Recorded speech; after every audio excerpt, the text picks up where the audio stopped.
Today I am going to create a soft makeup look for Easter. I have this 5-in-1 amazing palette from Beauty Real London's which contain 24 shades. It is so lightweight, easy to carry, fits on my back so easily and I don't have to carry a lot of products separate.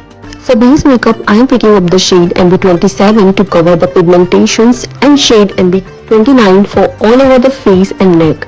MB Ivy is perfect for highlighting the face.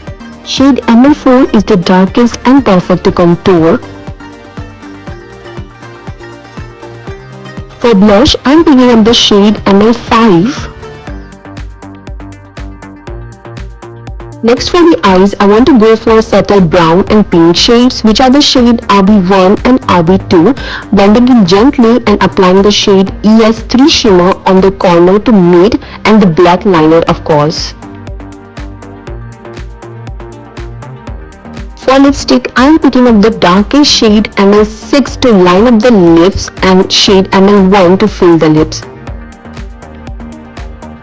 Here's my complete soft but glam makeup look for Easter guys. For more information about the product and for the product link, go to the captions.